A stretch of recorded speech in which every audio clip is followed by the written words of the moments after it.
एक कबूतर और एक कबूतरी एक पेड़ की डाल पर बैठे थे। उन्हें बहुत दूर से एक आदमी आता दिखाई दिया। कबूतरी के मन में कुछ शंका हुई और उसने कबूतर से कहा कि चलो जल्दी उड़ चले, नहीं तो ये आदमी हमें मार डालेगा।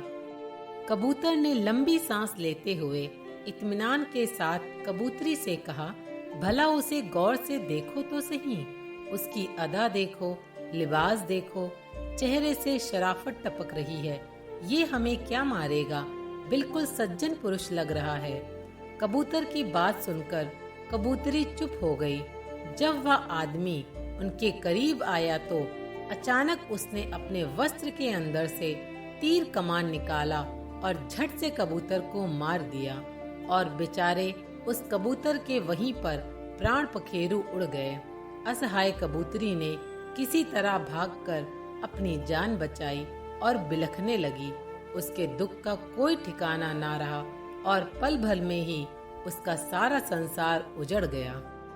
उसके बाद वह कबूतरी रोती हुई अपनी फरियाद लेकर राजा के पास गई और राजा को उसने पूरी घटना बताई।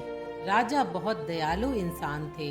राजा ने तुरंत अपने सैनिकों को उस शिकारी को पकड़कर लाने का आदेश दिया। तुरंत शिकारी को पकड़कर दरबार में लाया गया। शिकारी ने डर के कारण अपना जुर्म कबूल कर लिया। उसके बाद राजा ने कबूतरी को ही शिकारी को सजा देने का अधिकार दे दिया और उसने कहा कि तुम जो भी सजा इस शिकारी को देना चाहो दे सकती हो और तुरंत उस पर अमल किया जाएगा। कबूतरी ने बहुत दुखी मन से कहा कि हे राजन, मेरा जीवन साथी तो इस दुनिया से चला गया है, जो फिर कभी भी लौट कर नहीं आएगा। इसलिए मेरे विचार से इस क्रूर शिकारी को बस इतनी ही सजा दी जानी चाहिए कि अगर वो शिकारी है तो उसे हर वक्त शिकारी का ही लिबास पहनना चाहिए।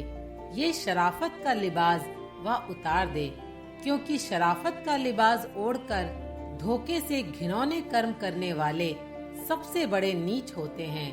इसलिए अपने आसपास शराफत का ढोंग करने वाले बहुरूपियों से हमेशा सावधान रहे। अगर आपको मेरी ये वीडियो अच्छी लगी है तो प्लीज मेरे चैनल को शेयर करिए, सब्सक्राइब करिए और लाइक करिए। धन्यवाद।